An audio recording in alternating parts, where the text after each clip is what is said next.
Hi, am I live?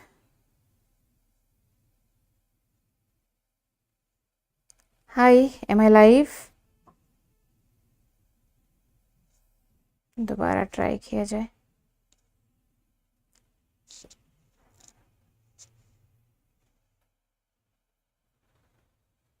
हाय, क्या आप मुझे देख पा रहे हैं?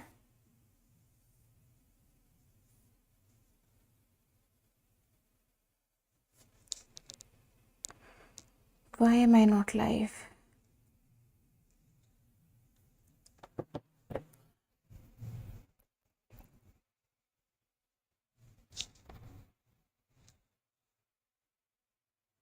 बच्चों, I don't know why I'm not live. I'm trying. क्या है ये? क्यों नहीं लाइव हो पा रही हूँ मैं?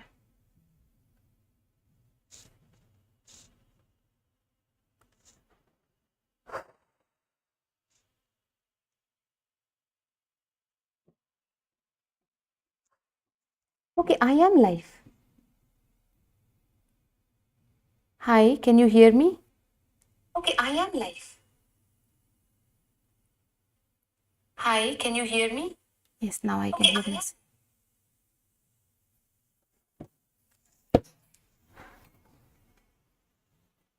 थोड़ी बाहर की रोशनी लाएं जरा. Hi, good morning. Sorry for the delay. मैं टेक्निकल चीज़ें सीखने की कोशिश भी करती हूँ, तो थोड़ा सा ना समय लगेगा अभी सीखने में. गुरजीत सर को बुलाना पड़ता है हमेशा मेरे को. सर बता दो कैसे होएगा. आओ शुरू करते हैं आज की क्लास.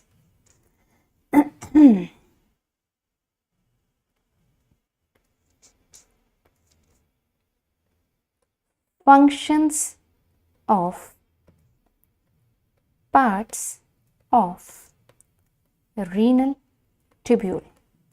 अब मुझे बताया गया है कि जैसे मैं आईपैड यूज़ कर रही हूँ, तो बड़े सारे फंक्शंस है जो मुझे नहीं आते और मुझे सीखने चाहिए, because it's awesome. Let's see how awesome. Bad colour.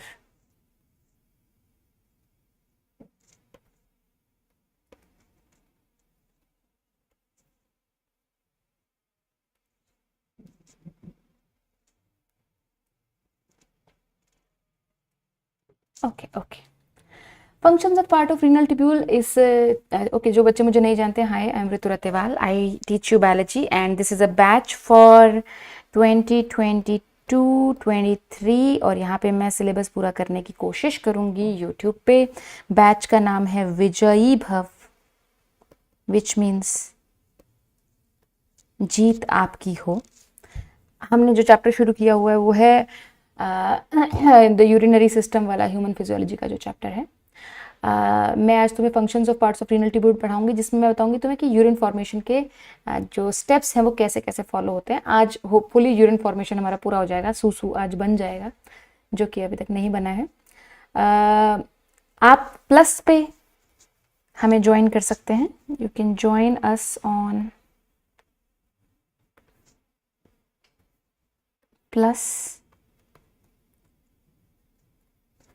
Plus is a paid platform of Unacademy, जहाँ पे मेरा 2022-23 का बैच चल रहा है. अभी 27 से एक बैच चला है जिसमें प्लांट फिजियोलॉजी में पढ़ाना शुरू किया है, ट्रांसपोर्ट इन प्लांट्स. आज उसकी तीसरी क्लास होगी. नेक्स्ट बैच मेरा 9 जून से आ रहा है, जिसमें प्लांट फिजियोलॉजी का 2nd chapter, 3rd chapter, 4th chapter और 5th चैप्टर में पढ़ाऊंगी. ये बैच चलेगा 13 जुलाई से तक. 14 जुलाई में आपका एक और बैच है, जो कि मैं डिसाइड करूंगी कि क्या टॉपिक पढ़ाए जाएंगे इसमें. प्लस ज्वाइन करने के लिए आप अनअकैडमी लर्निंग ऐप को डाउनलोड कर लेते हैं. डाउनलोड करने के बाद नीट सेक्शन पर जाकर गेट सब्सक्रिप्शन जाते हैं. गेट सब्सक्रिप्शन के बाद आप समय चूज करते हैं. आपको 1 मंथ का सब्सक्रिप्शन लेना है, 6 मंथ्स का लेना है, अब तो 1.5 साल का भी आ गया, 1 ईयर का लेना है, 1.5 ईयर्स का लेना है, 2 ईयर्स का सब्सक्रिप्शन. जितना लंबा आप सब्सक्रिप्शन लेते हैं वो पर मंथ के हिसाब से आपको उतना ही सस्ता पड़ता है. तो मतलब पर मंथ के हिसाब से 2 ईयर वाला सबसे आपको सस्ता पड़ता है. जो भी आप सब्सक्रिप्शन चूज करेंगे अपनी एज के हिसाब से, अगर आप बच्चे हैं तो आप 2 साल का लेंगे, अगर आप 11वीं में तो भी 2 साल का, अगर 12वीं में तो 1 साल का. आप इस पे नीचे स्पेस होगा, एक जगह होगी नीचे, ये चूज करने के बाद ऐसे जगह होगी, यहाँ पे आप कोड भरेंगे ऋतु, जिससे आपको मैक्सिमम डिस्काउंट मिल जाएगा, प्लस आप मेरे बैच का पार्ट बन जाएंगे। ठीक है, यहाँ पर मैं हैंड रिटन नोट्स देने की कोशिश करती हूँ, आपको असाइनमेंट्स देने की कोशिश करती हूँ ज़्यादा से ज़्यादा, ताकि आप लोगों की प्रैक्टिस हो जाए किसी भी चैप्टर की। चलो, फंक्शंस ऑफ रीनल ट्यूब्यूल में आप पढ़ रहे थे कि ब्लड आता है आर्टरी में, ठीक है, जो कि किडनी में एंटर करती है। इस आर्टरी को क्या बोलते हैं? Renal artery. बहुत बार बता चुकी हूँ। रीनल आर्टरी से ब्लड किडनी के अंदर आता है, फिर यहाँ से छोटी छोटी आर्टीरियोल्स बनती हैं। छोटी छोटी आर्टीरियोल्स, आर्टीरियोल्स क्या होती है? कुछ नहीं होती, छोटी छोटी आर्टरीज को आर्टीरियोल कह देते हैं। होती आर्टरी, इनको एफरेंट आर्टीरियोल कहते हैं, जो कि आगे जाके कुछ कैपिलरीज में टूट जाती है। ठीक है, इन कैपिलरीज को ग्लोमेरुलस कहते हैं। मैं बस सम अप कर रही हूँ जो मैंने पहले पढ़ाया हुआ है। ग्लोमेरुलस कहते हैं, ठीक है जी। और फिर ये ग्लोमेरुलस फिर से ज्वाइन करके एक और आर्टरी बना लेता है, जिसे ईफ्रंट आर्टीरियोल कहते हैं।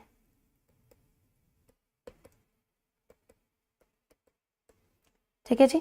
यहां पर किडनी के छोटे छोटे यूनिट्स पड़े हैं, जिन्हें नेफ्रॉन कहते हैं। नेफ्रॉन का पहला पार्ट बॉमन्स कैप्सूल। ठीक है, बॉमन्स कैप्सूल में ब्लड से बहुत सारी चीजें फिल्टर होती हैं, जैसे कि पानी, जैसे कि आयंस। ठीक है, यही जो लिक्विड यहाँ पे आया है, यही आगे जाके सूसू कहलाएगा। फिर ये दूसरे पार्ट में एंटर करती है, दिस सेकेंड पार्ट, जो मैं यहाँ पे बना रही हूँ, like this second part is called PCT. देन ये लिक्विड एंटर करता है इस ट्यूब में, जिसे हम लूप ऑफ हेनले कहते हैं। ठीक है जी, लूप ऑफ हेनले। ठीक है, अब लूप ऑफ हेनले के एक्चुअली दो पार्ट्स होते हैं। मैंने तुम लोगों को कभी सिखाया नहीं, मैं अभी सिखा देती हूँ। लूप ऑफ हेनले के एक्चुअली दो पार्ट्स होते हैं। जो ये नीचे जाता है वो लूप है ना, जिसमें ये लिक्विड नीचे जाएगा, यहाँ से ये लिक्विड यहाँ से नीचे जा रहा है ना, इसको बोलते हैं डिसेंडिंग लिम्ब। डिसेंडिंग, डिसेंडिंग मतलब नीचे जाता हुआ, descending limb.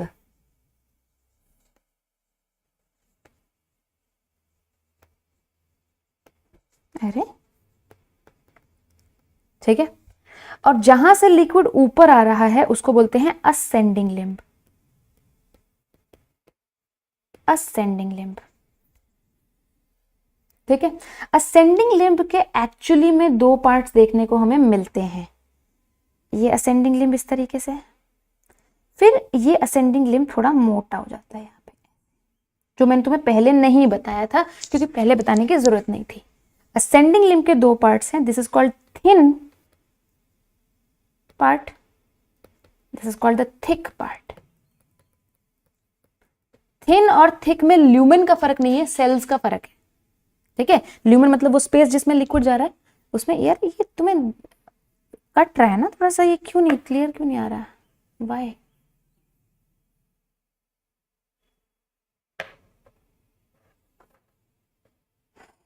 What is it? अभी सही है ना? अभी सही है, थैंक गॉड, अभी सही है ना? इसको बोलते हैं थिक पार्ट। देखो, इनमें सिर्फ सेल्स का फर्क है और कोई फर्क नहीं है। इधर देखो, यहां स्क्वामस एपिथेलियम है, यहां स्क्वामस एपिथेलियम है, और यहां पे क्यूबॉइडल एपिथेलियम है। ब्रश बॉर्डर नहीं, नॉर्मल क्यूबॉइडल। तो ल्यूमेन इनका सेम है, सिर्फ सेल चेंज हो गए हैं, सेल चेंज हो गए हैं जिनसे बना हुआ है। थिन और थिक पार्ट बन गया। असेंडिंग लिम्ब क्यों कहते हैं इसको पता चल गया, क्योंकि जो इसमें जो फिल्ट्रेट है ये ऊपर असेंड हो रहा है, ऊपर जा रहा है। ठीक है, और अल्टीमेटली जो लास्ट पार्ट है, last part here which is called DCT, and here is the collecting duct.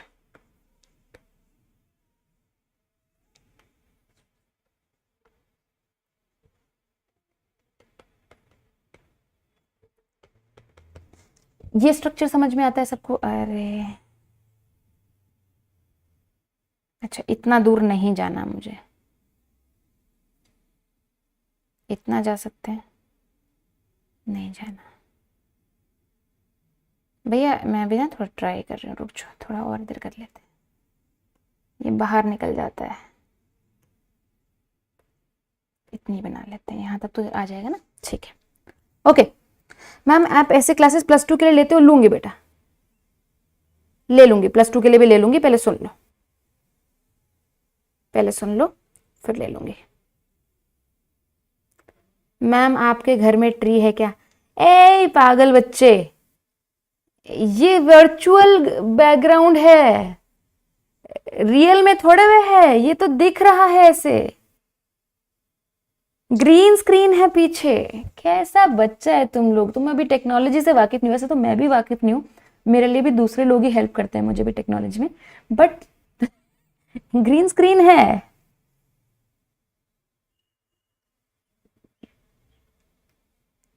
चलो आगे बात करते हैं, सुनो सुनो।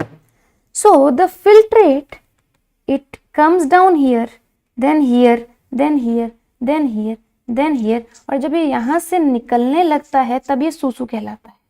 उससे पहले उसको सूसू नहीं बोलेंगे, जब ये कलेक्टिंग डक्ट से निकल जाएगा तब इसको सूसू कहेंगे, उससे पहले नहीं कहेंगे, ये भी हम बात कर चुके हैं। ठीक है जी। एक और चीज जो मैं तुम्हें याद कराना चाहती हूँ, वैसे तुम्हें ये बात पता है लेकिन मैं फिर भी याद कराना चाहती हूँ, just for reminding purposes. Nephron के कुछ पार्ट कॉर्टेक्स में होते हैं और कुछ पार्ट मेड्यूला में होते हैं। पीसीटी को थोड़ा और ऊपर बनाना पड़ेगा इस बात को वो करने के लिए, पीसीटी को हल्का सा ऊपर करना पड़ेगा, बस पीसीटी को यहीं तक ही रखना पड़ेगा, ये पीसीटी। अगर तुम्हें याद है, ये वाला पार्ट जो बोमेंस कैप्सूल है, पीसीटी है और डीसीटी है, ये हमेशा कॉर्टेक्स नाम की एरिया में होता है, ठीक है, किडनी के। और ये जो लूप ऑफ हेनले है, ये मेड्यूला वाले एरिया में होता है। ये डायग्राम क्लियर है तुम लोगों को?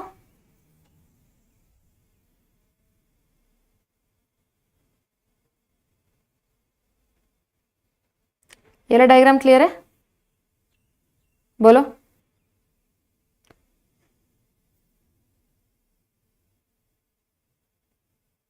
पीसीटी का फुल फॉर्म क्या है? ये देखो, ये पूरी रामायण पढ़ लिए हैं और ये कह रहे हैं कि सीता कौन थी, हैं?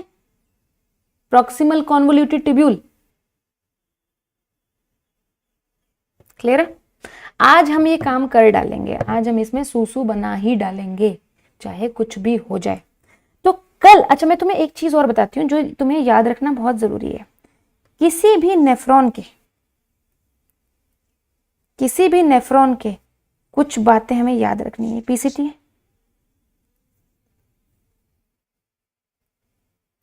ये लूप ऑफ हेनले है, ये डीसीटी है, और ये कलेक्टिंग डक्ट है।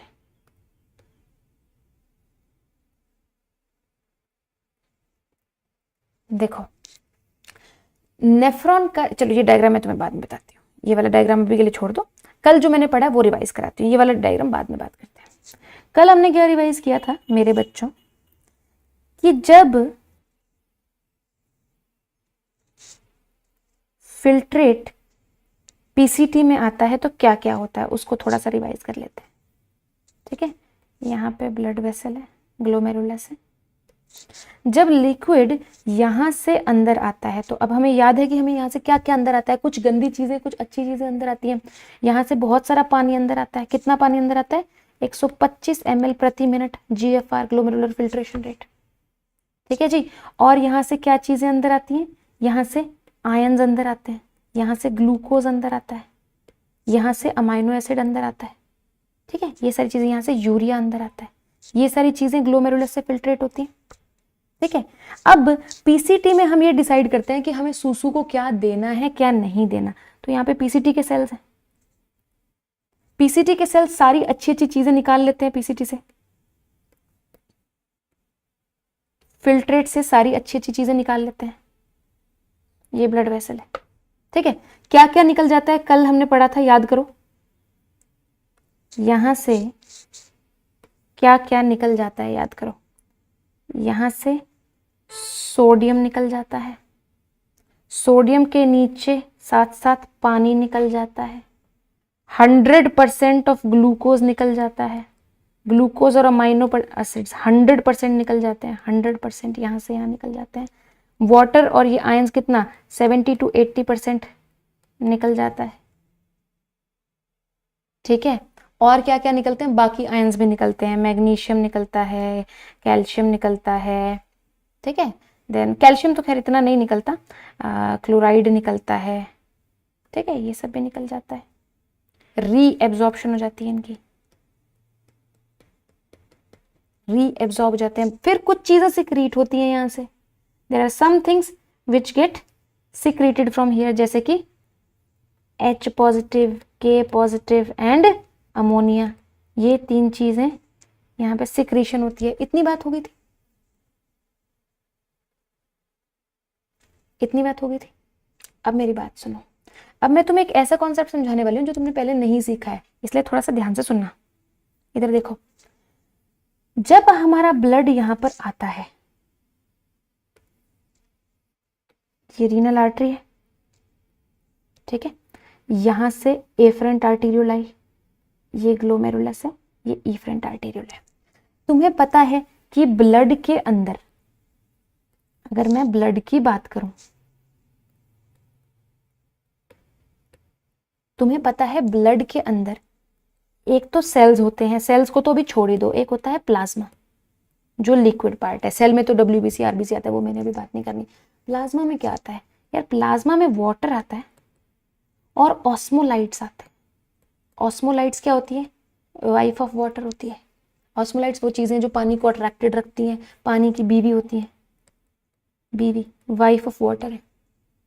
ठीक है, सो ब्लड के अंदर कुछ ऑस्मोलाइट्स होते हैं, जैसे कि आयंस और प्रोटीन्स।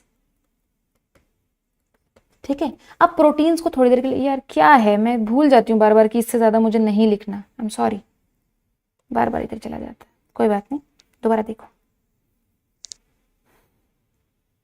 दोबारा देखेंगे प्रोटीन्स यहाँ। ठीक है, ठीक है, अब थोड़ी देर के लिए प्रोटीन को भूल जाइए, आयंस को याद रखिए, सिर्फ आयंस को याद रखिए। ब्लड में आयंस की एक पर्टिकुलर कॉन्सेंट्रेशन होती है, उस कॉन्सेंट्रेशन को ऑस्मोलैरिटी कहते हैं। We call this osmolarity.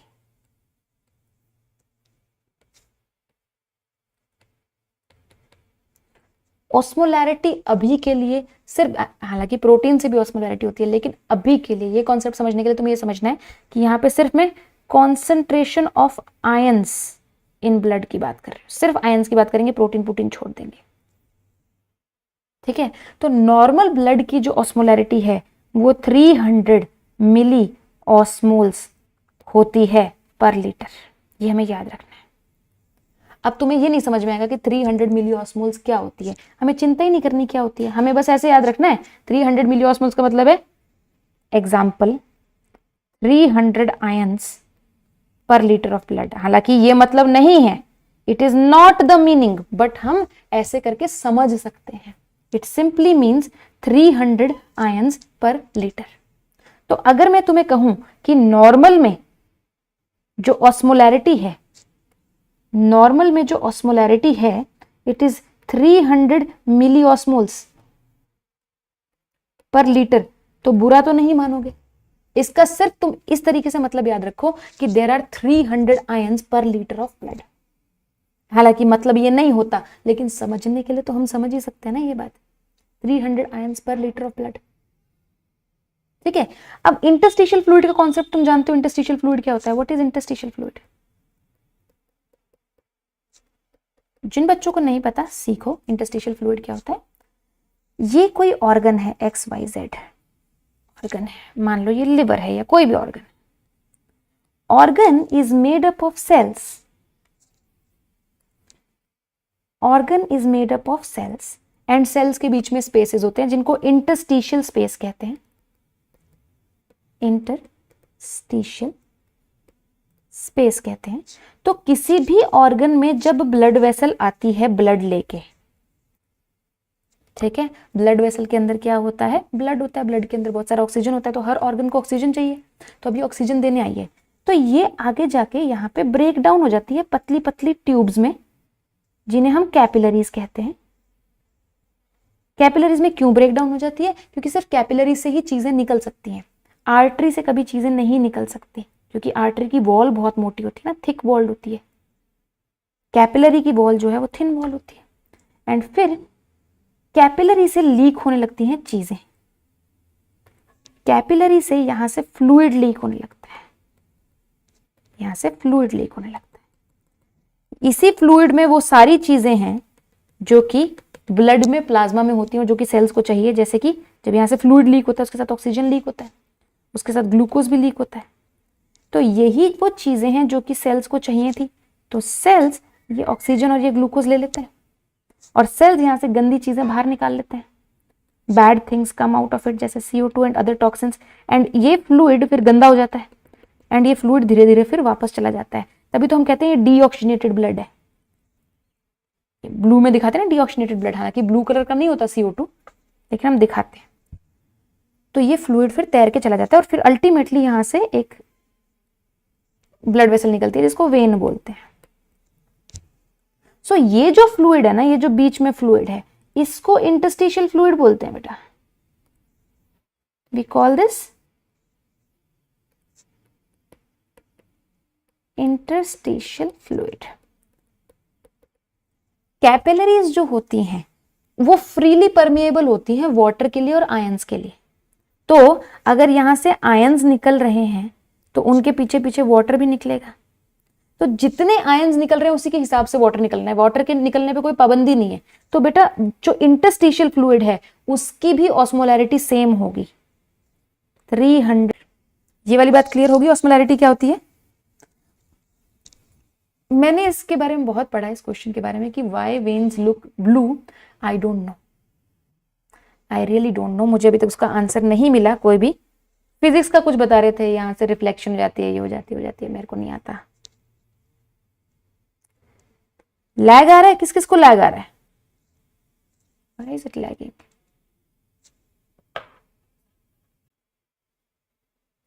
अभी सही है, अभी सही है, किस किस को लैग आ रहा है।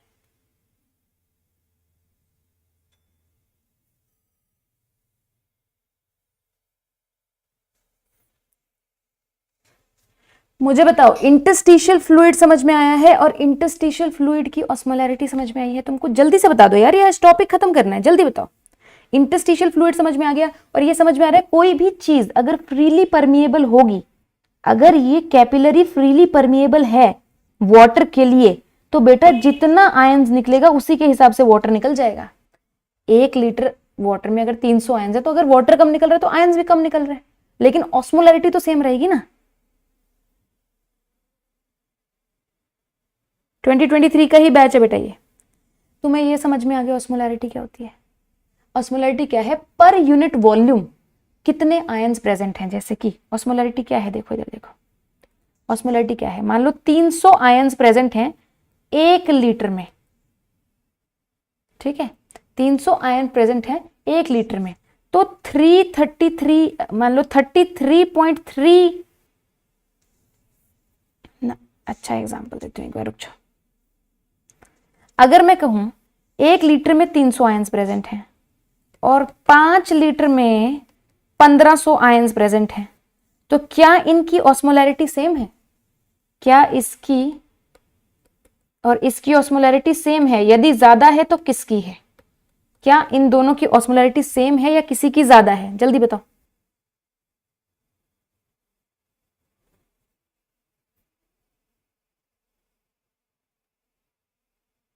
किसकी ऑस्मोलैरिटी ज्यादा है, पहले वाले की ऑस्मोलैरिटी ज्यादा है या दूसरे वाले की ऑस्मोलैरिटी ज्यादा है।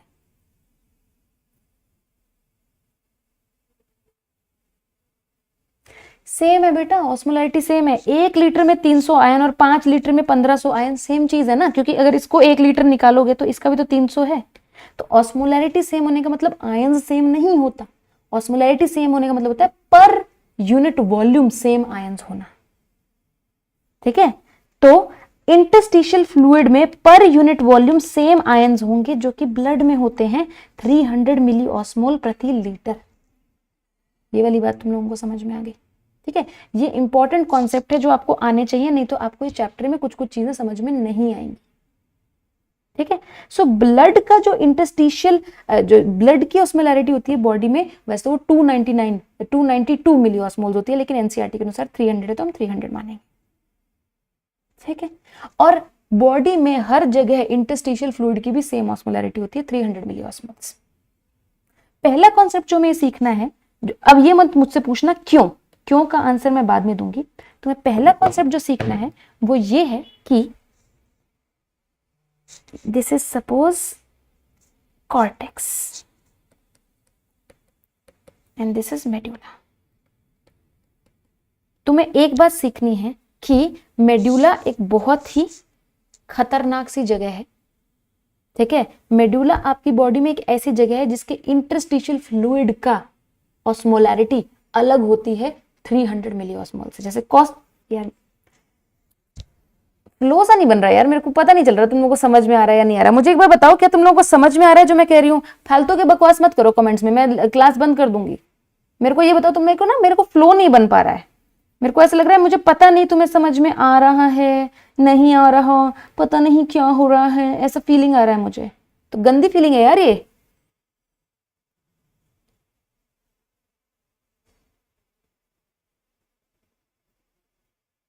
लिम्फ की ऑस्मोलैरिटी भी सेम होगी जो ब्लड की होगी, एक बच्चे का क्वेश्चन है। समझ में आ रहा है ना? तो अच्छे अच्छे कमेंट्स करके बताओ ना। प्रीति ब्रिंगे नो, भाग जाओ फिर यहां से, नहीं समझ में आ रहा तो आए बड़े। नहीं समझ में आ रहा तो जिसकी क्लास में समझ में आ रहा है वहां जाओ, आए बड़े।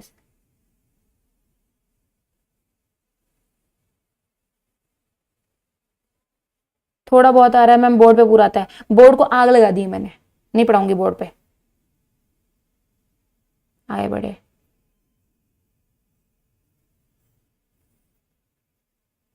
कितना नखरा है रे तुम लोगों का, खड़े होके नहीं पढ़ाया जाता भाई, उम्र हो गई है, बुढ़िया गई हूं, पैर में दर्द होता है, खड़े होके बैठ के पढ़ाने की कोशिश कर रही हूँ, सोचो थोड़ा आराम से पढ़ा लूं।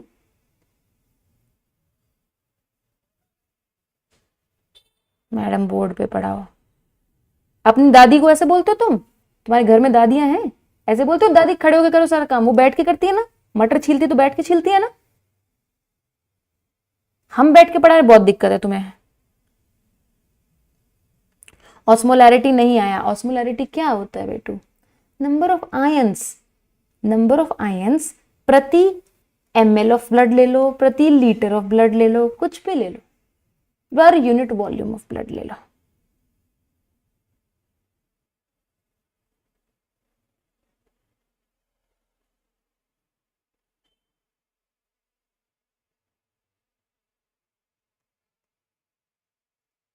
चलो आगे सुनो। तो मैं ये कह रही थी, हर जगह में इंटरस्टिशियल, जैसे कॉर्टेक्स में भी कुछ तो इंटरस्टिशियल फ्लूइड है ना, तो यहाँ का भी जो इंटरस्टिशियल फ्लूइड है उसकी ऑस्मोलैरिटी 300 मिली ऑस्मोल ही रहेगी, क्योंकि ब्लड की ऑस्मोलैरिटी 300 मिली ऑस्मोल है। लेकिन मेड्यूला एक ऐसी जगह है आपकी बॉडी में जो इस लॉ को नहीं मानती। वो कहती है कि मैं अपनी ही ऑस्मोलैरिटी बनाऊंगी, तो हम कहते हैं भाड़ में जा, ठीक है बना ले। इसकी ऑस्मोलैरिटी कॉन्टिन्यूसली बढ़ती है, जैसे पीसीटी वगैरह यहाँ तो 300 ही रहेगी, है ना, क्योंकि कॉर्टेक्स में। लेकिन जैसे ही आप नीचे जाते हो एकदम से बढ़ जाती है।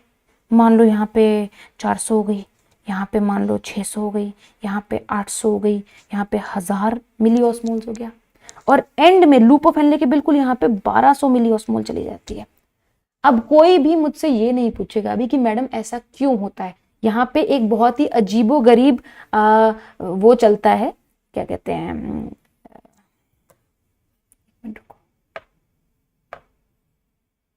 ठीक है, अभी एक बहुत ही अजीबो गरीब प्रोसेस चलता है जिसको काउंटर करंट मैकेनिज्म कहते हैं, सीसी मैकेनिज्म, जो मैं तुम्हें बाद में पढ़ाऊंगी।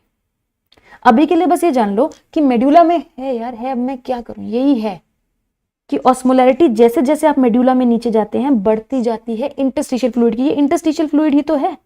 What is this? इसके आसपास क्या है? इंटरस्टिशियल फ्लूइड ही तो है। नेफ्रॉन सेल से बना हुआ है, उसके आसपास जो फ्लूइड है इंटरस्टिशियल फ्लूइड है। एक तुम्हें ये बात याद रखनी है, अब मैं कुछ नहीं कर सकती, अगर इतनी सारी बातें मुझे तुम्हें समझानी पड़ रही है तो समझाना पड़ेगा पढ़ाने से पहले। तीसरी बात जो बतानी है मुझे तुम्हें इंपॉर्टेंट, वो ये है कि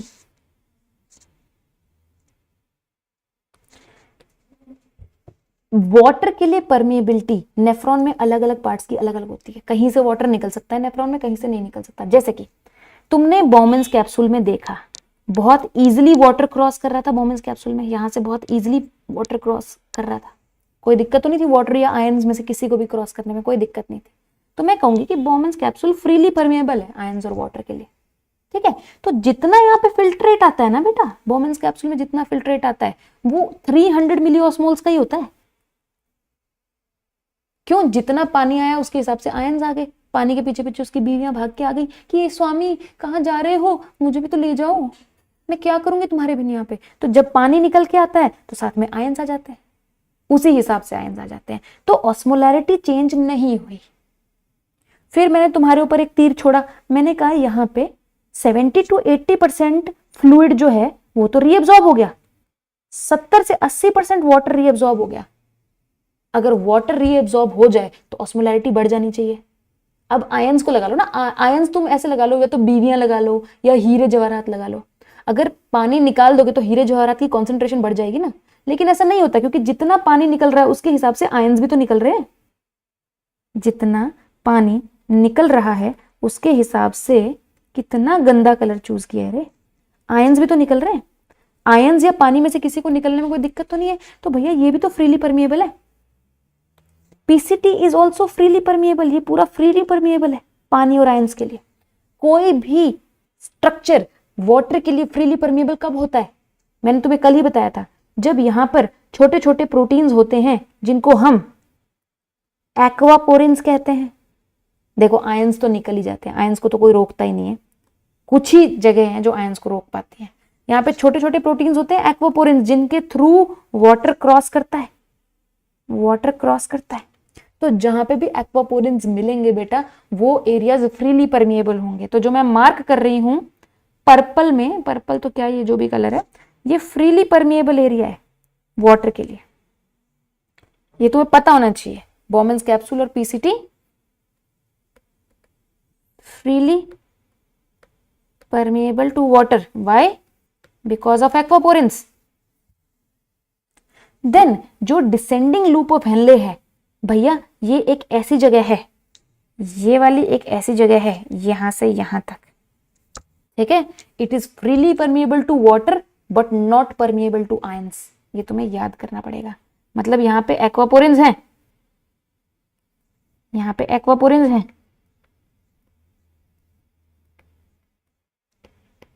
यहां से पानी आराम से निकल जाता है, लेकिन आयंस को निकलने का रास्ता नहीं होता, ठीक है जी। तो अगर मैं ये वाली चीज बढ़ाना चाहूं तो ये चीज मैं यहां पे भी बढ़ा सकती हूँ। ये पूरा वाटर के लिए तो परमिएबल है ही है ना, इतना part Bowman's capsule PCT descending limb water के लिए परमिएबल है। वाटर बहुत इजीली निकल पा रहा है यहाँ से, या अंदर भी जा सकता है, निकल भी सकता है, कुछ भी हो सकता है, परमिएबल है, बट इम्परमिएबल टू आयंस, ये हमें याद रखनी है। जो डिसेंडिंग लिम्ब है, जो डिसेंडिंग लिम्ब है, that is permeable to water, impermeable to ions, ठीक है। देन ये वाली बहुत ही ऑपोजिट टाइप्स है, ये वाली बहुत ही ऑपोजिट टाइप्स है, जो असेंडिंग लिम्ब है, ये उल्टा है। It is impermeable to water but permeable to ions. जो असेंडिंग लिम्ब है, कभी भी पानी नहीं निकल सकता यहां से, अब याद करना पड़ेगा, ये impermeable to water, permeable to ions. अब मैं क्या करूं यार, मैंने थोड़े बनाया है, याद करना पड़ेगा। और मजेदार है सबसे ज्यादा कौन सा वाला कॉन्सेप्ट, ये वाला concept.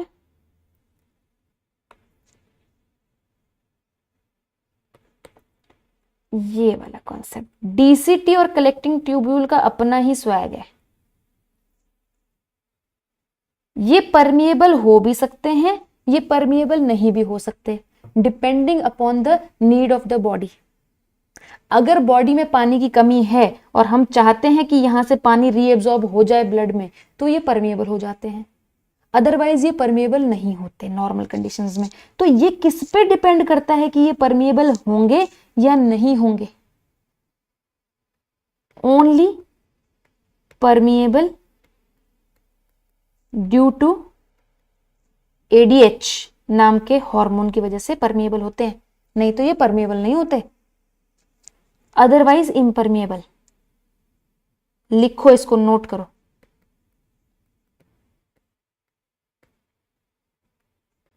Otherwise it is impermeable. अब मुझे पता है तुम्हारे दिमाग में बहुत सारी चीजें आ रही हैं, लेकिन तुम्हें याद तो करना ही पड़ेगा। क्या? पहले बात, Bowman's capsule, PCT and descending limb are permeable to water. ये वाला सारा पार्ट परमिएबल टू वाटर होता, ठीक है।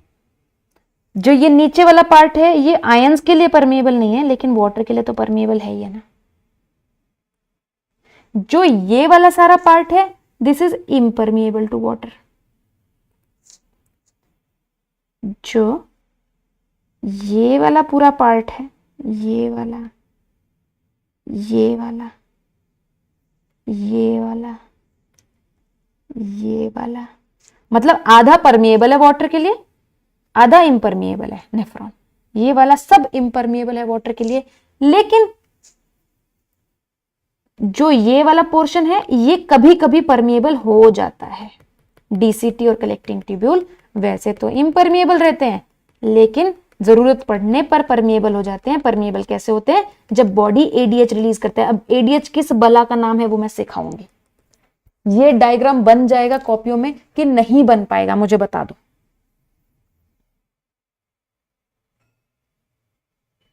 ये डायग्राम बन जाएगा कि ये डायग्राम नहीं बन पाएगा।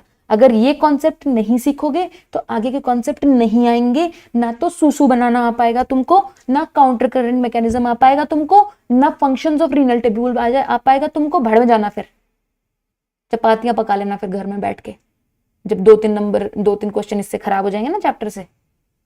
अभी बड़ा नाक चढ़ा रहे हो ना, ये नहीं आ पाएगा, वो नहीं आ पाएगा। ये डायग्राम बन रहे हैं कि बस मेरे ही पेज पे बन रहे हैं, तुमसे कुछ नहीं बन पा रहा है? बोलो। इफ्तिखर मोहम्मद, थैंक यू।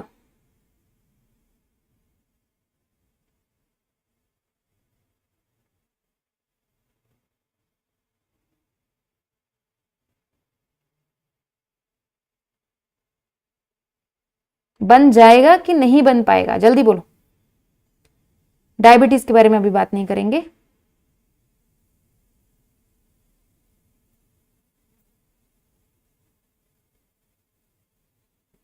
समझ लिया? पहला पार्ट परमिएबल होता है वाटर के लिए, Bowman's capsule, PCT, descending limb, और दूसरा पार्ट इम्परमिएबल होता है, असेंडिंग लिम्ब, डीसीटी और कलेक्टिंग ट्यूब्यूल। लेकिन डीसीटी और कलेक्टिंग ट्यूब्यूल परमिएबल हो सकता है अगर एडीएच आ जाए तो, ठीक है। सो अब शुरू करते हैं हम अपनी रीनल ट्यूब्यूल्स वाली बात पे। अब मैं तुम्हें पढ़ा सकती हूँ। हमने देखा कि पीसीटी से तो भैया बहुत सारा सामान, हमने देखा ये पीसीटी था, बहुत सारा सामान ब्लड में चला गया। कितना? 70 to 80% चला गया। 70 to 80% वाटर रिएब्सॉर्ब हो गया। अब इस यहां पे जो वाटर रिएब्सॉर्प्शन होता है ना मेरे बच्चों, जो यहां पे वाटर रिएब्सॉर्प्शन होता है ना, इसका एक बहुत ही प्यारा नाम है। This water reabsorption is called obligate water reabsorption. जो पीसीटी में वाटर एब्जॉर्ब होता है, क्या रे जगह ही नहीं है, हाँ, जो पीसीटी में वाटर एब्जॉर्ब होता है ये हर इंसान में होता है, और इतना ही होता है, 70 से 80% होता है, और हर इंसान में होता है। क्योंकि आप तो बेटा 180 लीटर पानी निकाल रहे हो, यहां से 180 लीटर पानी निकल रहा है, इसमें से 70 से 80% तो आपका पीसीटी करेगा ही करेगा एब्जॉर्ब, आपके पास कोई ऑप्शन नहीं है। तो यहां पे बोलते हैं हम ऑब्लिगेट रीएब्जॉर्प्शन ऑफ वाटर। ये नीट में क्वेश्चन आया था, कहां से ऑब्लिगेट रीअब्जॉर्प्शन होती है, कहां से फैकल्टेटिव रीअब्जॉर्प्शन होती है। फैकल्टेटिव रीअब्जॉर्प्शन क्या होती है कि भैया जरूरत पड़ने पे कर देते हैं रीअब्जॉर्प्शन, नहीं जरूरत पड़ने पे नहीं भी करते हैं। ये ऑब्लिगेट है, ऑब्लिगेट मतलब होना ही होना है, होना ही होना है, तो ऑब्लिगेट रीअब्जॉर्प्शन होगी यहां से। ये 70 से 80%, चाहे तुम पानी चाहे पियो चाहे ना पियो, चाहे पूरे जग पी जाओ, कोई फर्क नहीं पड़ता तुम्हारी बॉडी में कितना भी पानी है, ये तो रीअब्जॉर्ब होके ही रहेगा, ये जो 70 से 80 पीसीटी वाला जो पानी है। डीसीटी में ऐसा नहीं होता, डीसीटी में पानी तब एब्जॉर्ब होता है जब आपको जरूरत हो। इधर देखो मैंने कैसे बताया अभी यहां पे, अरे क्या बात है, नहीं समझ में आ रहा है, ये लो। डीसीटी में और कलेक्टिंग ट्यूब्यूल में पानी तभी एब्जॉर्ब होता है, पानी तभी एब्जॉर्ब होता है यहां से ब्लड में जब जरूरत हो। तो यहां पे हम एक टर्म यूज करते हैं, फैकल्टेटिव रीअब्जॉर्प्शन ऑफ वाटर। ये नीट का क्वेश्चन था। जब तुम पानी कम पियोगे, जब तुम पानी कम पियोगे तुम्हारी बॉडी में एडीएच रिलीज होगा। एडीएच गेम चेंजर है। अगर बॉडी में एडीएच रिलीज हो गया तो यहां से बहुत सारा पानी एब्जॉर्ब हो जाएगा, और कलेक्टिंग ट्यूब्यूल से भी बहुत सारा पानी रीएब्जॉर्ब होता है ब्लड में। ठीक है, एडीएच कहां से रिलीज होता है, ये क्या करता है मैं सिखाऊंगी। एडीएच कुछ नहीं करता, यहां पे एक्वापोरिन्स लगा देता है। एक्वापोरिन्स याद है, छोटे छोटे चैनल्स जिनसे पानी निकलता है, तो यहां पे कुछ नहीं, यहां पे एक्वापोरिन घुसा देता है। एक्वापोरिन क्या है, प्रोटीन है ना, तो एडीएच आके यहाँ पे एक नया प्रोटीन लगा देता है, यहाँ पे एक्वापोरिन लगा देता है। ठीक है, एक्वापोरिन से क्या होता है, पानी बाहर निकलने लगता है। तो पानी बाहर निकलता ही कैसे, यहाँ पे सब जगह एक्वापोरिन घुसा देता है। ठीक है, जब एडीएच रिलीज नहीं होता तो ये जो एक्वापोरिन्स है, जो प्रोटीन्स लगे हुए हैं, वो सेल अपने अंदर खींच लेता है, लगे नहीं रहने देता। सो एक्वापोरिन का लगना या नहीं लगना एडीएच के ऊपर है, और एडीएच का रिलीज होना किसके ऊपर है कि तुमने कितना पानी पिया। अगर तुमने पानी कम पिया तो एडीएच रिलीज होगा। कहां से रिलीज होता है, हमारे पिट्यूटरी ग्लैंड से रिलीज होता है ब्रेन में। तो एडीएच रिलीज होगा, यहां पे आके एक्वापोरिन्स डालेगा और बहुत सारा पानी रीएब्सॉर्ब हो जाएगा ब्लड में। मैडम ब्लड कहां पे, ये बेटा ये ब्लड यहीं, ये ब्लड यहां पे भी आता है ना, तो यहीं से ऐसे रीएब्सॉर्ब हो जाता है। कहां से ऑब्लिगेट रीएब्सॉर्प्शन होती है, पीसीटी से। कहां से फैकल्टेटिव रीएब्सॉर्प्शन होती है, डीसीटी और कलेक्टिंग ट्यूब्यूल से। डीसीटी और कलेक्टिंग ट्यूब्यूल से तभी होगी जब बॉडी में पानी की कमी होगी। बॉडी जो है एडीएच रिलीज करेगा, एल्डोस्टेरॉन भी करेगा, एडीएच भी करेगा, दोनों ही ऐड करते हैं यहाँ पे, लेकिन एडीएच मेन है।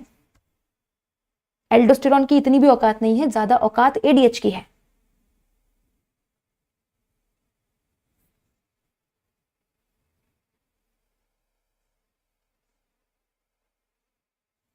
क्लियर है जी, ठीक है। अब पीसीटी तो हम पढ़ चुके हैं, अब लूप ऑफ हेनले का काम देखते हैं। आओ लूप ऑफ हेनले का काम देख लेते हैं।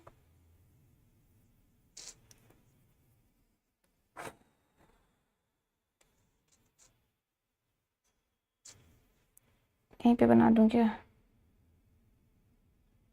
आगे बनाना पड़ेगा।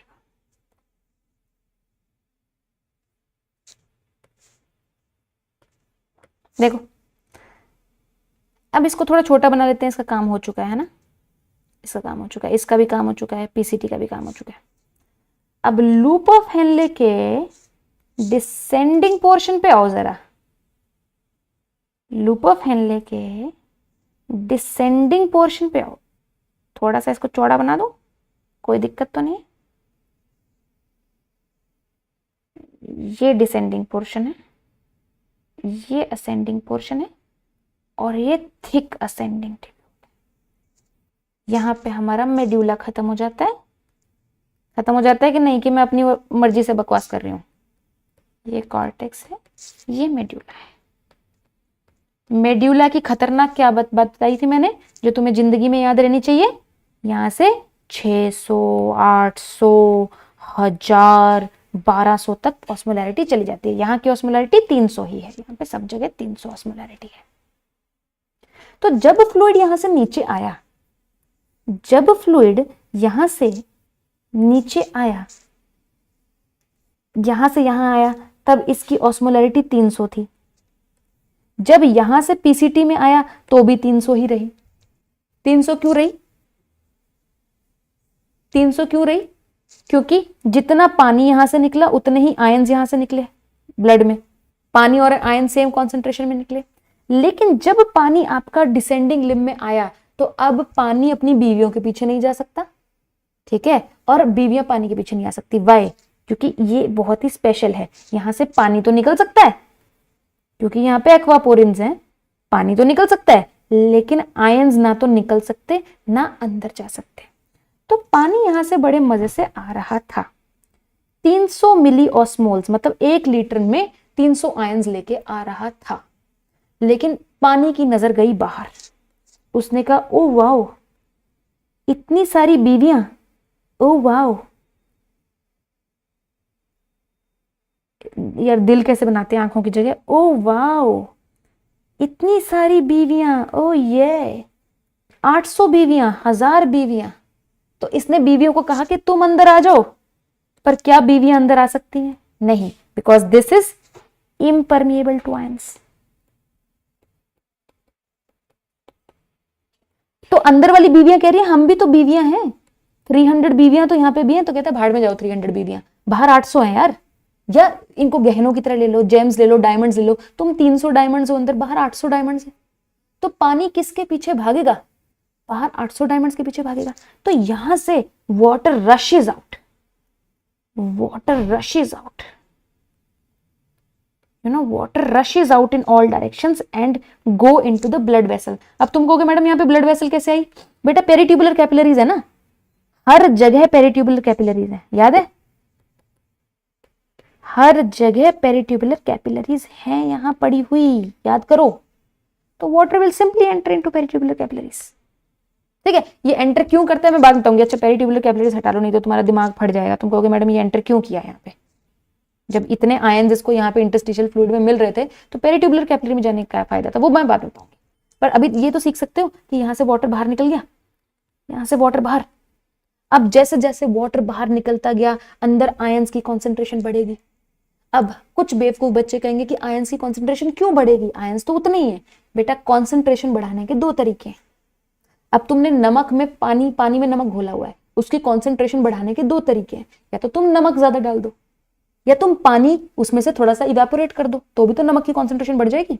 तो बिल्कुल सेम चीज है, अगर यहां से वाटर बाहर गया है तो बेटा आयनिक कॉन्सेंट्रेशन अंदर बढ़ती जाएगी, और ionic concentration match the outside concentration. क्योंकि पानी कॉन्टिन्यूसली निकल रहा है तो पानी के अंदर वाली कॉन्सेंट्रेशन वही है जो मेडुला में कॉन्सेंट्रेशन है, तो धीरे धीरे पानी की कॉन्सेंट्रेशन यहां बढ़ती जाएगी। अंदर की कॉन्सेंट्रेशन पहले 1000 हुई, फिर और नीचे गया, यहां पे आके 1200 मिली ऑस्मोल हो गई। अब तुम्हें यह समझ में आ रहा है कि मेडुला ने इतने हीरे जवाहरात क्यों फेंके हुए थे, मेडुला ने इतने सारे डायमंड्स बाहर क्यों फेंके हुए थे। ये डायमंड्स कुछ नहीं है, लालच है। ये डायमंड्स कुछ भी नहीं है, लालच है। किसके लिए लालच है? पानी के लिए लालच है। मैंने तुम्हें इस चैप्टर के शुरू में क्या सिखाया था? हमने सूसू में कुछ नहीं छोड़ना, हमने सूसू में कुछ नहीं छोड़ना, ना तो हमने आयंस छोड़ने, ना हमने पानी छोड़ना, ठीक है। सिर्फ बिल्कुल जो गंदी चीजें हैं वही सूसू में जाएंगी, बाकी हम सब कुछ छीन लेंगे। पीसीटी में तो तुमने पहले ही छीन लिया, पीसीटी में तो तुमने 70 से 80% वाटर और आयंस छीन लिया, 100% ग्लूकोज छीन लिया, है ना। इतना वाटर छीन लिया, 100% ग्लूकोज छीन लिया तुमने, 100% अमाइनो एसिड छीन लिए। पीसीटी में तो तुमने पहले ही लूट खसोट लिया इस फिल्ट्रेट को।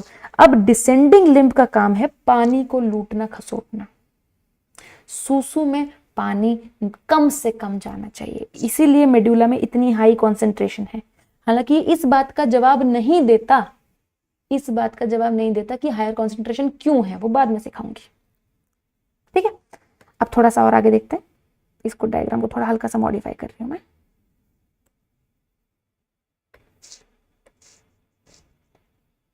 Okay, so this is thin ascending tubule. अभी मैं इसी पे फोकस कर रही हूँ, थिन असेंडिंग पे, and this is thick ascending tubule. अब यहां पे क्या होता है, इधर देखो। अब फ्लूइड अपना पानी लुटवा बैठा है, अब ये बेचारा थका हारा ऊपर जाने लगता है। थोड़ा सा और बेटर बनाना चाहिए था डायग्राम, या थोड़ा सा जैसे मान लो यहाँ पे एक कॉन्सेंट्रेशन आयनिक कॉन्सेंट्रेशन और लिख देते हैं। सपोज यहाँ पे मैं लिख देती हूँ 1100, 1100, ये 1200 हटा देती हूँ, ऐसे 1200 नीचे लिख देती हूँ। क्यों भैया, क्या करें, समझाने के लिए करना पड़ता है, ऐसे ही है ना। 1000, फिर अरे क्या चाह रहे हो भैया, 1000, 1100, 1200 इस तरह। अब पानी ऊपर जाने लगा, ठीक है। अब देखो, अब पानी ऊपर जाने लगा, बेचारा लूटा पिटा सा, आयंस भी कम है। अब ये वाला जो सेक्शन है, ये वाला जो सेक्शन है, ये वाला जो सेक्शन है, ये क्या है? It is freely permeable to ions. This section from here is freely permeable to ions but not permeable to water। अब हमने एक और ट्रिक लगाई कि पानी तो छीन ही लिया इससे, यहां पे तो हमने पानी छीन ही लिया, अब यहां पे आयंस छीन देंगे। इस वाले सारे सेक्शन में कोई आयन नहीं बचने देंगे, सारे तो नहीं छीन सकते लेकिन मैक्सिमम आयन भी छीन देंगे। सूसू के पास कुछ छोड़ना ही नहीं ना हमने। तो जब हम यहां से पानी ऊपर गया तो इसने देखा कि यार मैं तो 1200 हूं लेकिन बाहर 1100 है, मान लो यहाँ पे 1100 है, यहाँ पे भी 1100 है, ये 1200 है। अब ये फ्रीली परमिएबल टू आयंस है, पानी तो जा नहीं सकता, अंदर 1200 है, 1200 आयंस है, बाहर 1100 डायमंड्स है, अंदर 1200 डायमंड्स है। तो पानी अब अंदर आने की कोशिश करेगा, वाटर को लगेगा बेटा मेरा तो फुद्दू बन गया, पर क्या ये अंदर आ सकता है? अब अंदर ज्यादा आयंस है बाहर के कंपैरिजन में, क्योंकि अब क्यों ऊपर जा रहा है ना, वापस ऊपर जा रहा है ना, तो बेटा ऊपर जाएगा तो अब सर्कमस्टांसेस तो देखेगा, ऊपर जाएगा तो देखेगा यहाँ पे 1000 है, यहाँ पे तो 800 ही है, यहाँ पे तो 600 ही है ना, ऊपर तो जा ही रहा है ना। तो बेटा पानी तो अंदर आ नहीं सकता क्योंकि फ्रीली परमिएबल नहीं है, तो क्या होगा? आयंस बाहर जाएंगे क्योंकि पानी बाहर है, तो यहां से आयंस बाहर निकलना शुरू हो जाएंगे। कौन से आयन निकलते हैं? मेनली सोडियम, ठीक है, क्लोराइड, ये आयंस यहां से निकलना शुरू हो जाएंगे और अंदर की कॉन्सेंट्रेशन उतनी ही हो जाएगी जितनी बाहर की कॉन्सेंट्रेशन थी। तो हमने यहां से आयंस चुरा लिए। अब यहां से आयंस चुराने का काम शुरू हो चुका है ना। यहां से आते ही गेम चेंज हो गया। पहले चुर रहा था पानी क्योंकि पानी के लिए परमिएबल था, तो पानी आयंस के लालच में बाहर जा रहा था। अब आयंस पानी के लालच में बाहर जा रहे हैं। सारा पानी तो तुमने यहां निकाल दिया, बैंड बजा दी, सारा पानी तो यहां निकाल दिया तुमने, निकाल नहीं दिया? क्यों? अभी तो पानी निकाल के हटो, कितना पानी निकाल दियो यहाँ पे। अब आयंस पानी के लालच में बाहर जा रहे हैं क्योंकि पानी अंदर नहीं आ सकता। क्यों नहीं पानी अंदर आ सकता? Because it is not permeable to water, it is permeable to ions only. ये वाली बात समझ में आ रही है? जल्दी बोलो, ये वाली बात समझ में आ रही है? जल्दी बोलो।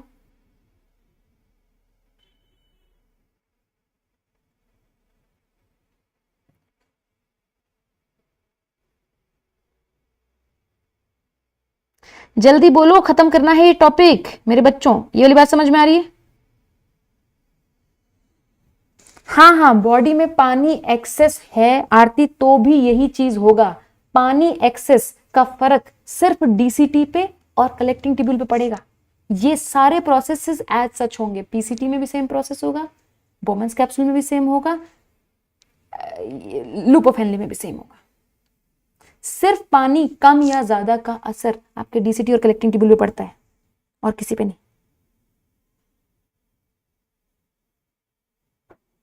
व्हाट इज रास? रास के लिए हो चुका है बेटा।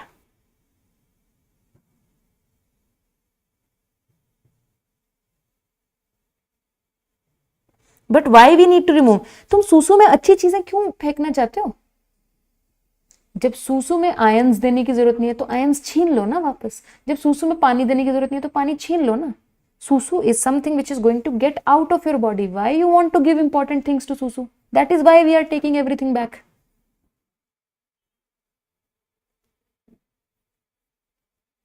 क्लास अगले 10-15 मिनट में खत्म हो जाएगी, सुन लो। आंसर्स मिल गए सबको?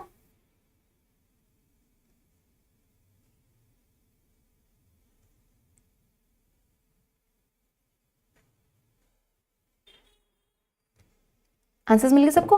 अब देखो असेंडिंग लिम्ब में और भी गंदा है, असेंडिंग लिम्ब में और भी गंदा है। असेंडिंग लिम्ब में यहां पे पंप लगे हुए हैं, कौन से? Sodium potassium pump. Ascending limb में यहां पे पंप लगे हुए हैं।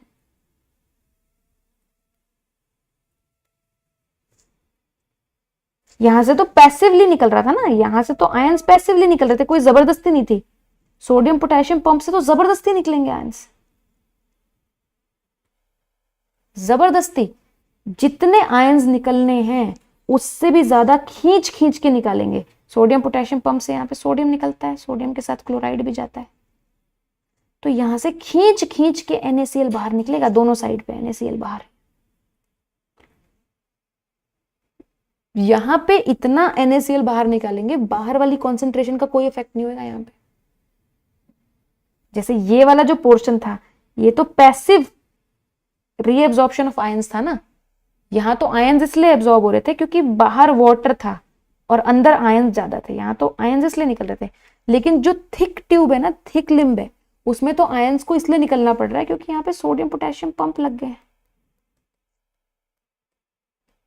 So lot of NaCl is lost. इतना NaCl हम निकाल लेते हैं, इसकी कॉन्सेंट्रेशन हम अंदर बेचारे की, जब तक ये DCT में पहुंचता है तब तक सिर्फ 200 मिलीऑस्मोल रह जाती है। ये DCT है,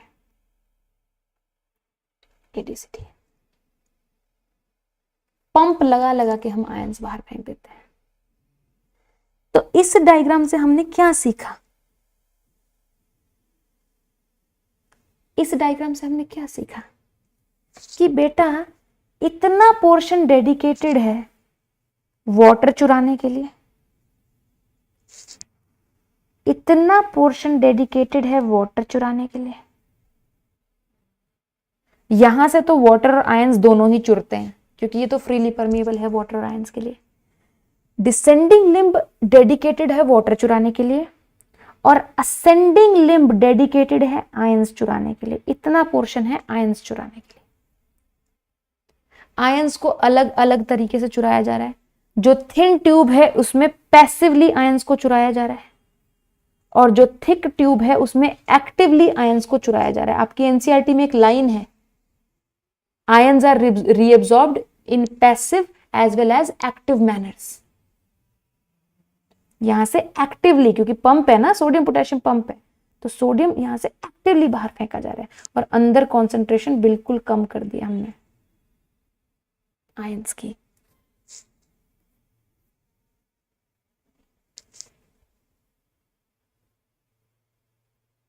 समझ में आ गया?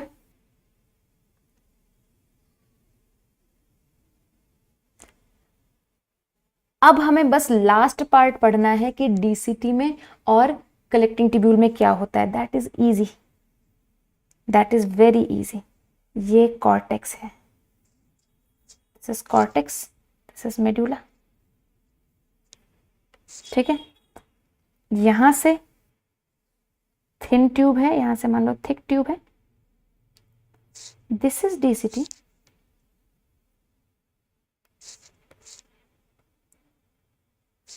this is DCT and this is collecting tubule, this is blood vessel, peritubular capillary। DCT में क्या होता है? फैकल्टेटिव रीअब्जॉर्प्शन ऑफ वाटर होता है। DCT और कलेक्टिंग डक्ट में फैकल्टेटिव रीएब्जॉर्प्शन ऑफ वाटर होता है। मतलब अगर तुमने पानी ज्यादा पिया है, if you have more intake of water, नहीं, अगर तुमने कम पानी पिया है, क्योंकि अभी तो कम वाली बात होगी ना, सॉरी गलती से बोल दिया मैंने। If you have less intake of water, तो आपकी बॉडी में कौन सा सिस्टम एक्टिवेट होता है? जब आप पानी कम पीते हो, आप डेजर्ट में चले गए, बहुत गर्मी है, बहुत ज्यादा गर्मी है यार, पानी पीने को नहीं मिल रहा, गुम हो गया आप डेजर्ट में, बॉडी में पानी की भारी कमी हो गई, तो आपकी बॉडी में कौन सा सिस्टम एक्टिवेट होता है, बताना मेरे को जरा, कौन सा सिस्टम एक्टिवेट होता है बेटा जब पानी का इनटेक लेस होता है? थप्पड़ और खाओगे नहीं बताओगे तो। वेरी गुड शैलेंद्र, एक बच्चे का आंसर आया, Ankit Agarwal, very good, curious Sania, very good. RAS activate होता है,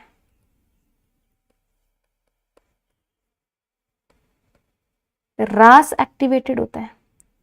अगर रास एक्टिवेट हो जाता है तो एल्डोस्टेरॉन रिलीज होता है।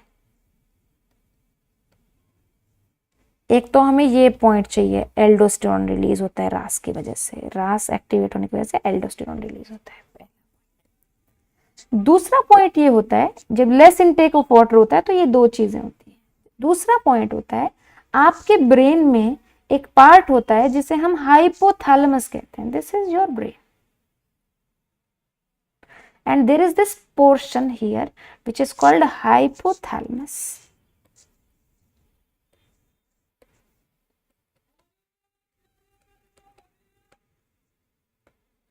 Hypothalamus has something called osmoreceptors. Osmoreceptors osmolarity check करते हैं ब्लड की। osmolarity चेक करने का मतलब समझते हो तुम, कि कितना पानी है, कितना आयंस है। जब तुम प्यासे मरोगे,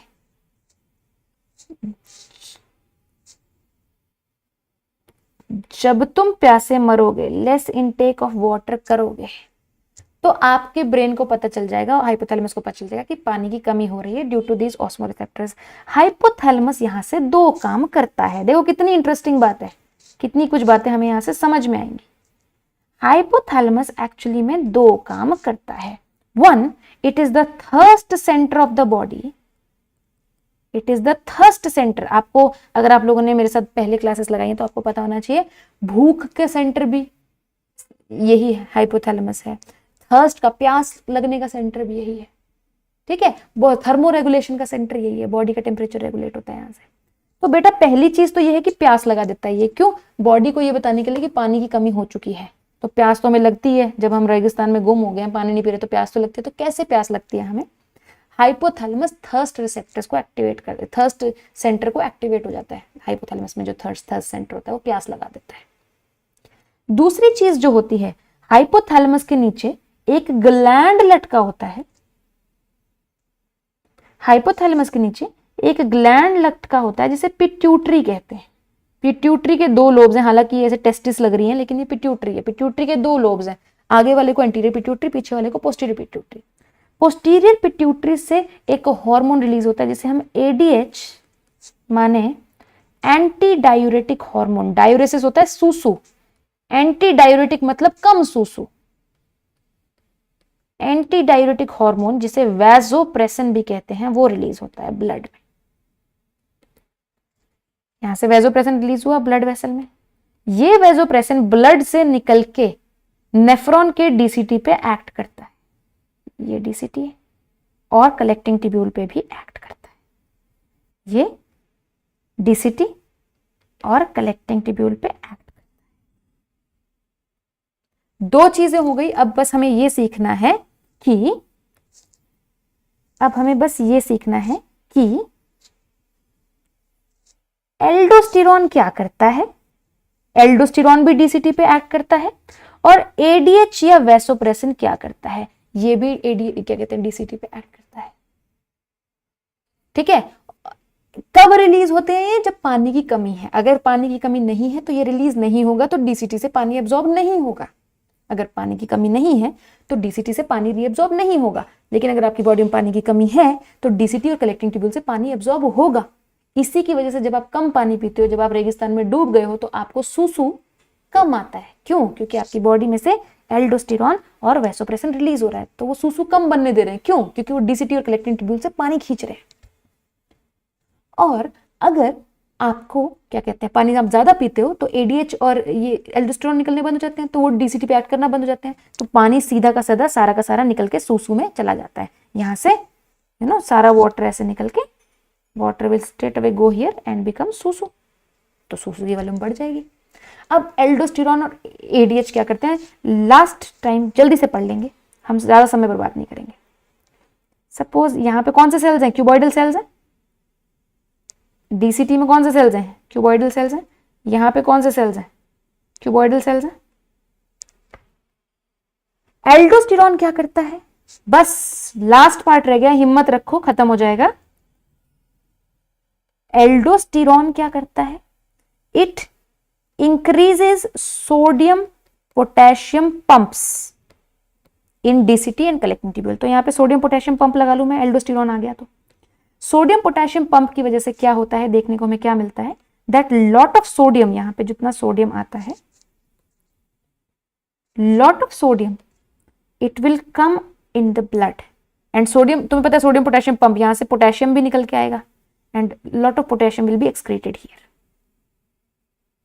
ठीक है, सोडियम चला गया। अब तुम्हें पता है सोडियम के पीछे कौन भागता है, पानी। एडीएच क्या करता है, एडीएच क्या करता है,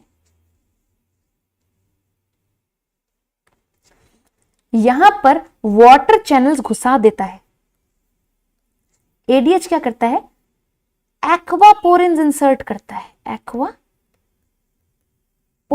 इंसर्ट करता है। यहां पर थोड़ा और अच्छा कलर ले सकते हैं एक्वापोरिन्स के लिए भैया, प्लीज प्लीज प्लीज प्लीज। यहां पे एक्वापोरिन्स घुसा देता है। दीज आर व्हाट, कहां लिखूं कहां लिखूं कहां लिखूं, एक्वापोरिन्स। तो जब ये सोडियम जाता है तो इसके पीछे पीछे पानी को भागने के लिए जगह भी तो चाहिए ना, पानी कैसे भाग पाएगा यार, यहां से वाटर यहां से ऐसे ही तो भाग पाएगा एक्वापोरिन्स के थ्रू। तो अगर एक्वापोरिन्स नहीं होगा तो पानी नहीं भाग पाएगा ना। तो एडीएच का मेन रोल है, क्योंकि तुम कितना भी सोडियम निकाल लो, सोडियम पोटेशियम पंप से कितना भी सोडियम निकाल लो, अगर पानी निकलने की जगह नहीं तो पानी कैसे निकलेगा।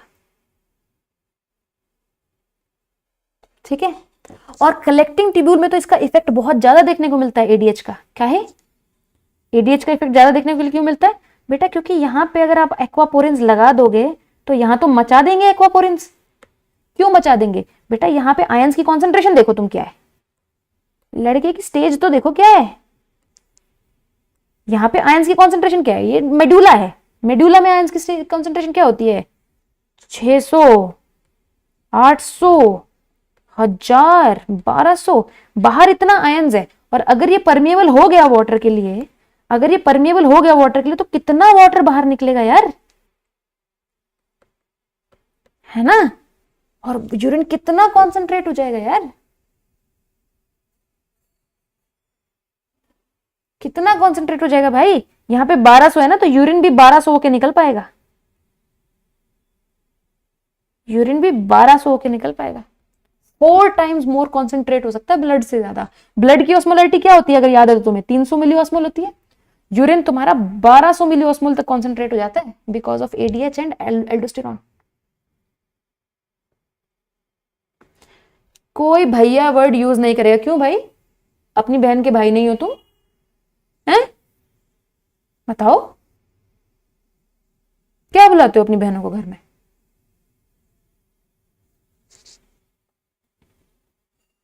मैम प्लीज 11th का कुछ करो, क्या पागल बच्चे हैं ये, 11th का है भाई ये, पढ़ लो, एनसीईआरटी खोल लो, खोल लो खोल लो बच्चों, बहुत ज्यादा मजे आ जाएंगे, एनसीईआरटी खोल के देखो। समझ रहे हो, ये वाली बात समझ में आ पाई है।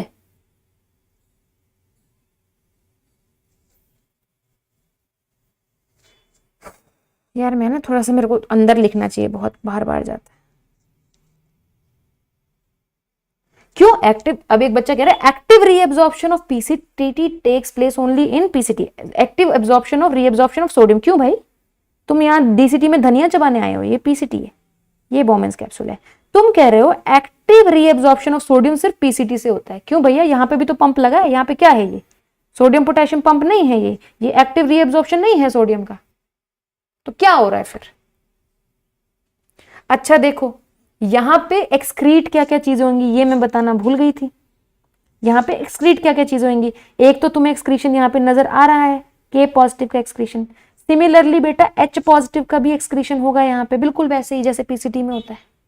और सिमिलरली अमोनिया का भी एक्सक्रीशन होगा यहाँ पे भी सेम चीजें होंगी, H पॉजिटिव का एक्सक्रीशन, K पॉजिटिव का एक्सक्रीशन।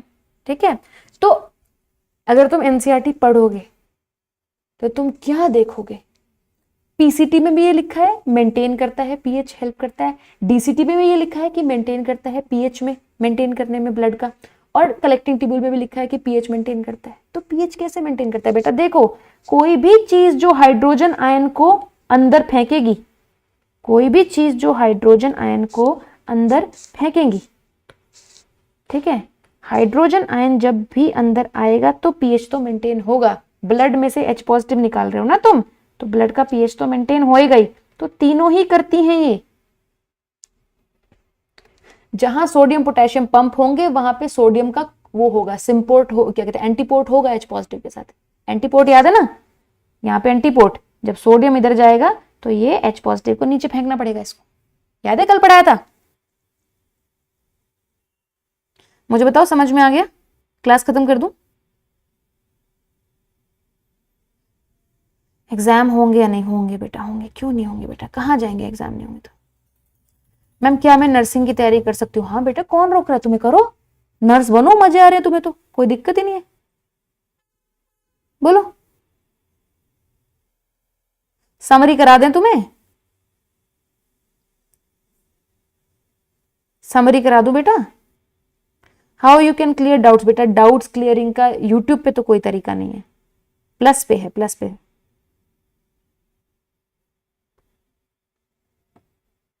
ठीक है, समरी करा दूं तुम्हें? समरी में क्या है, देखो यार कितने सुंदर नोट्स बने हैं, ये नोट कर रहे हो ना तुम साथ साथ में? समरी देखो क्या है, कि बहुत प्यारी समरी है इसकी, छोटी सी समरी है, निन्नू सी। देखो ये तुम्हारा नेफ्रॉन है, ये तुम्हारा पीसीटी है, ये तुम्हारा लूप ऑफ हेनले है, ये तुम्हारा डीसीटी है, ये तुम्हारा कलेक्टिंग डक्ट है। समरी क्या है, नीनू सी प्यारी सी समरी है, कोई दिक्कत नहीं। समरी ये है, पहला स्टेप है ग्लोमेरुलर फिल्ट्रेशन। यहाँ पे आपको सिर्फ कुछ ही बातें याद होनी चाहिए, जैसे कि जीएफआर कितना होता है, 125 ml प्रति लीटर, अब तो तुम्हें याद ही हो गया होगा, प्रति मिनट या 180 लीटर प्रति डे, सिर्फ इतना याद रखना है। नेट फिल्ट्रेशन प्रेशर कितना होता है, कितने प्रेशर पे फिल्टर होता है। अल्ट्रा फिल्ट्रेशन क्या होता है, एनएफपी कितना, 10 mmHg। प्रेशर के अंडर फिल्ट्रेशन को अल्ट्रा फिल्ट्रेशन कहते हैं। क्या क्या चीजें फिल्टर होती हैं आपको ये पता होना चाहिए। वाटर फिल्टर होता है, आयंस फिल्टर होते हैं, कुछ यूरिया फिल्टर हो जाता है, कुछ ग्लूकोज फिल्टर हो जाता है, कुछ अमाइनो एसिड फिल्टर हो जाते हैं। बस जीएफआर में ये आएगा। पोडोसाइट्स वाली बात तुमको पता होनी चाहिए, यू शुड नो कि यहाँ पे पोडोसाइट्स नाम के सेल होते हैं। फिल्ट्रेशन मेम्ब्रेन के बारे में पता होना चाहिए, फिल्ट्रेशन मेम्ब्रेन यहाँ पे होती है ना, ये पोडोसाइट होते हैं यहाँ पे, ठीक है, यहाँ पे फेनेस्ट्रा होते हैं, वो तुम्हें पता। पीसीटी में तुम्हें क्या पता होना चाहिए, बिल्कुल एग्जैक्टली जितना मैंने बताया उतना पता होना चाहिए, उसके अलावा कुछ भी पता होने की जरूरत नहीं है। पीसीटी में क्या पता होना चाहिए, मैक्सिमम रीएब्जॉर्प्शन होती है, 70 से 80% चीजें यहीं पे रीएब्जॉर्ब होती हैं। ऑब्लिगेटरी वाटर रीएब्जॉर्प्शन होता है। ऑब्लिगेटरी वाटर रीएब्जॉर्प्शन मतलब ये 80% वाटर तो रीएब्जॉर्ब होना ही होना है। ठीक है जी, यहां पे कौन सा सेल मिलेगा, ब्रश बॉर्डर क्यूबॉइडल सेल मिलेगा। क्या क्या रीएब्जॉर्ब होता है आपको पता होना चाहिए। पानी हो जाता है 70 से 80%, सोडियम हो जाता है, के पॉजिटिव हो जाता है, क्लोरीन हो जाता है, मैग्नीशियम, ये सारे आयंस हो जाते हैं। 100% ग्लूकोज हो जाता है, 100% ग्लूकोज एंड अमाइनो एसिड हो जाते हैं। ऑब्लिगेटरी वाटर रीअब्जॉर्प्शन हो जाता है। एंड दिस पार्ट, ये दोनों ही पार्ट फ्रीली परमेएबल हैं, वाटर के लिए भी आयंस के लिए भी। तो यहाँ पे अगर ब्लड का कॉन्सेंट्रेशन 300 मिलीऑस्मोल्स है, यहाँ पे भी 300 मिलीऑस्मोल्स है, यहाँ पे भी 300 मिलीऑस्मोल्स है। नीचे जाते चेंज हो जाती है बातें क्यों चेंज होती है, यहाँ से मेडुला शुरू हो जाता है, ये मेडुला है।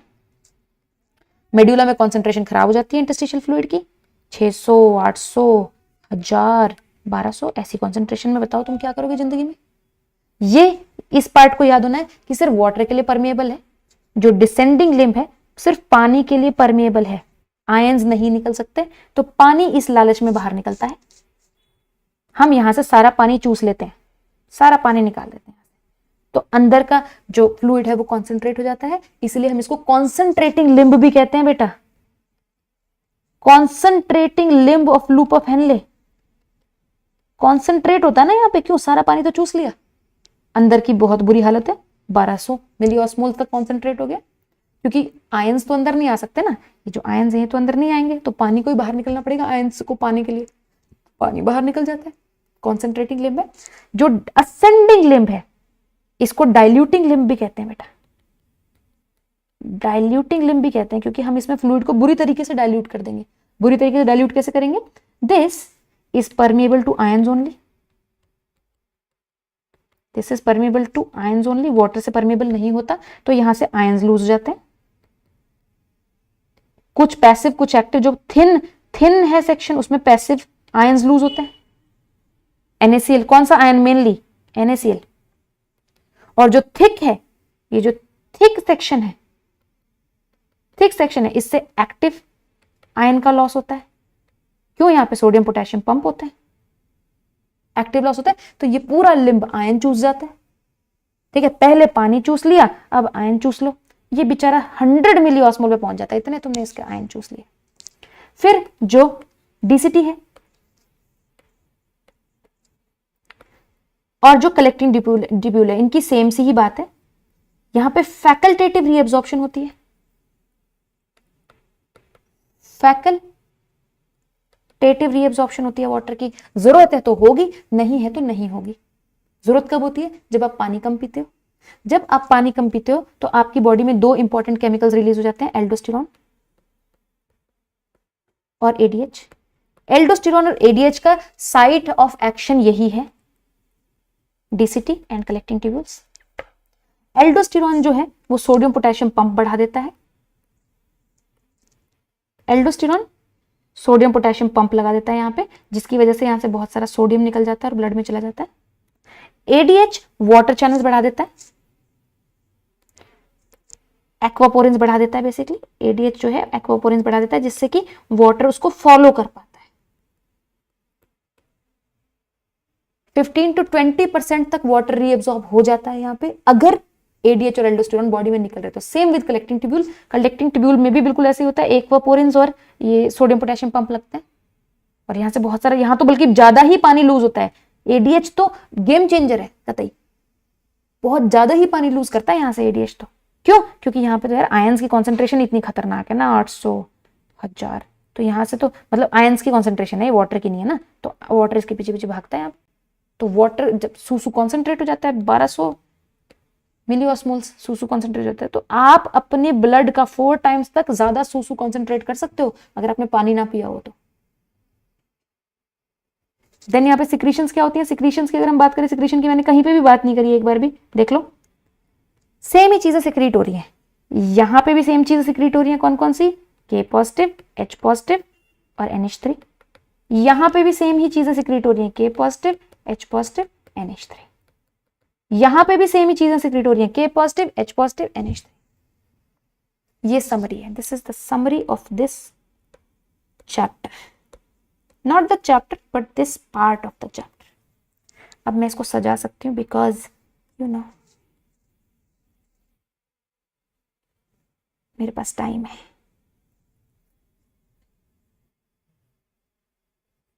Understood?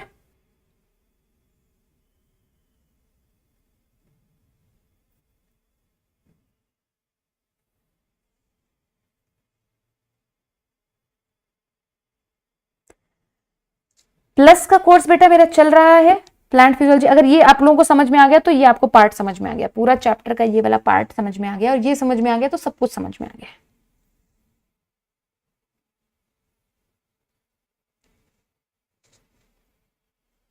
This is the summary.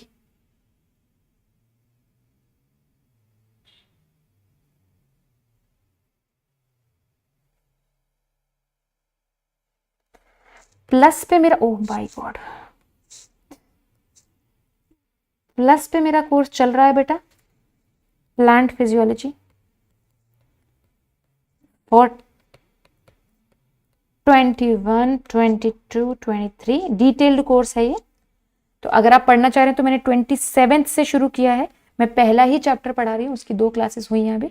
सो आप ये वाला कोर्स ज्वाइन कर सकते हैं जिसमें मैं फर्स्ट चैप्टर पढ़ाऊंगी। फिर इसका टेस्ट होगा, फिर 9th से एक और बैच शुरू होगा जिसमें मैं सेकंड, थर्ड, फोर्थ चैप्टर पढ़ाऊंगी और 5th चैप्टर पढ़ाऊंगी प्लांट फिजियोलॉजी का। कोड आप यूज करेंगे RITU। पप्पी कैसे बनाते हैं? पप्पी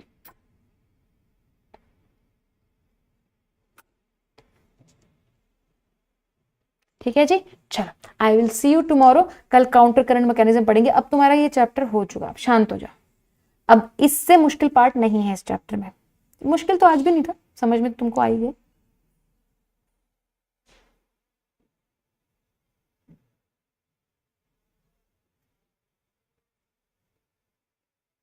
ठीक है, चलो भाग जाओ, बाय बाय, थैंक यू।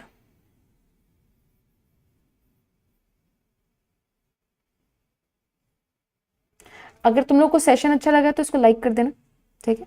अगर तुम्हें लाइक करने लायक लगता है तो, और अपने कमेंट्स में जरूर बताना तुम्हें क्या चीजें अच्छी लगती हैं, क्या चीजें खराब लगती हैं, क्या चीजें इंप्रूव हो सकती हैं।